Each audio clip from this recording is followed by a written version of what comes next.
இன்றைக்கி வந்து நம்ம வத்த குழம்பு எப்படி செய்கிறதுனா நம்ம பார்க்க போகிறோம். நான் வந்து மணத்தக்காளி வத்தலில் தான் இன்றைக்கி வத்த குழம்பு செய்ய போகிறேன். மணத்தக்காளி வத்தலில் வந்து இந்த மாதிரி சின்ன சின்ன காம்புலாம் இருக்கும். இது எல்லாத்தையும் க்ளீன் பண்ணி எடுத்துருங்க. க்ளீன் பண்ணி எடுத்துகிட்டு நம்ம இப்போ வத்த குழம்பு வந்து எப்படி செய்யலான்னு பார்க்கலாம். ஒரு பேன் எடுத்துக்கோங்க. இப்போ பேன் வந்து சூடாயிடுச்சு.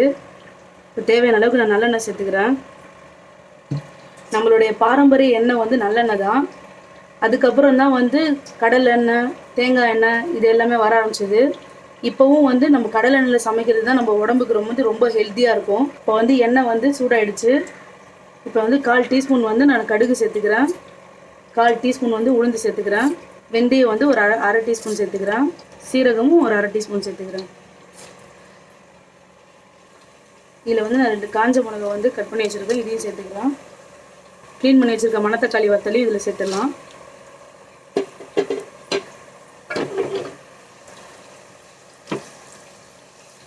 வத்தல் வந்து போட்டோன்னே பொரிஞ்சிடும், அதனால பார்த்துக்கணும். இப்போ பாருங்கள், வத்தல் வந்து போட்டு 2 செகண்ட்லேயே வந்து ஃபுல்லாக பொரிஞ்சிடுச்சு. இப்போ வந்து நம்ம பூண்டு சேர்த்துக்கலாம். நான் ஒரு பூண்டு ஃபுல்லாக வந்து உரித்து தண்ணியில் போட்டு வச்சுருக்கேன். இப்போ இந்த ஒரு பூண்டு சேர்த்துக்கலாம்.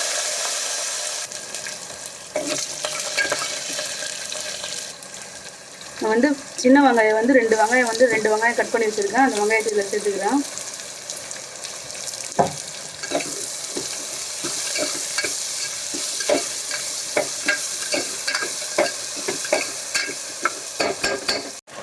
இப்போ வந்து வெங்காயம் நல்லா வதங்கிடுச்சு. தக்காளி சேர்த்துக்கலாம். நான் வெங்காயமும் தக்காளியும் வந்து ஈக்குவலாக எடுத்துருக்கேன். அது மாதிரி எடுத்துக்கோங்க. வெங்காயம் தக்காளி வதங்குற அளவுக்கு கொஞ்சம் உப்பு சேர்த்துக்கலாம்.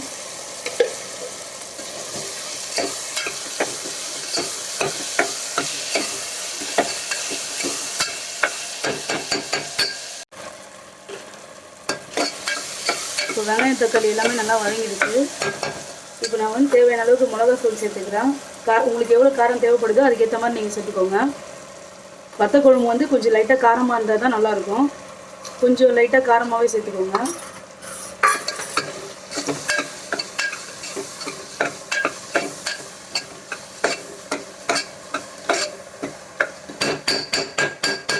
நான் வந்து ஒரு லெமன் சைஸ் வந்து புளி எடுத்து ஊற வச்சுருக்கேன். இப்போ இதையும் கரைச்சி இதில் சேர்த்துக்கலாம். இப்போ வந்து நான் புளி சேர்த்துக்கிறேன்.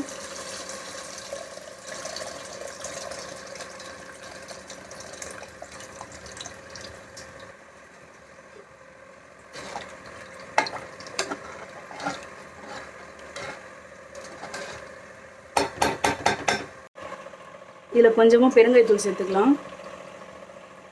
நல்லா மிக்ஸ் பண்ணி விட்டுருங்க.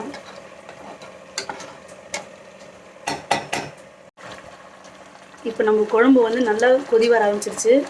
இப்போ இதுக்கு தேவையான அளவுக்கு நம்ம உப்பு சேர்த்துடலாம். உப்பு வந்து கொஞ்சம் லைட்டாக அதிகமாக இருக்கிற மாதிரி சேர்த்துக்கோங்க. அப்போ தான் சாப்பாடு பிசைஞ்சு சாப்பிடும்போது கரெக்டாக இருக்கும்.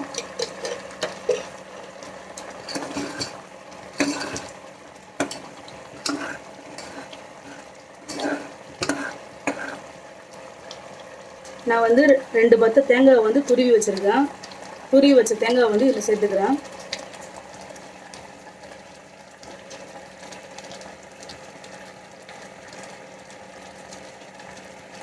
உங்களுக்கு துருவத்துக்கு ரொம்ப கஷ்டமாக இருந்துச்சுன்னா நீங்கள் மிக்சியில் கூட லைட்டாக துருவுன மாதிரி அரைச்சிக்கலாம்.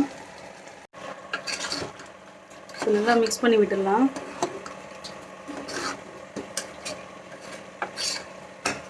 இப்போ ஒரு 5 நிமிஷம் கொதிக்க வச்சு நம்ம ஆஃப் பண்ணிடலாம்.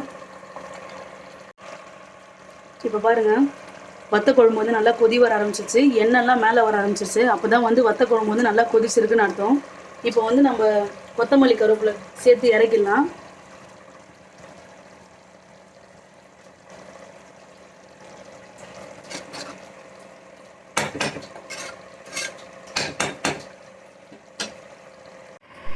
சூப்பரான வத்த குழம்பு வந்து ரெடி ஆகிடுச்சு.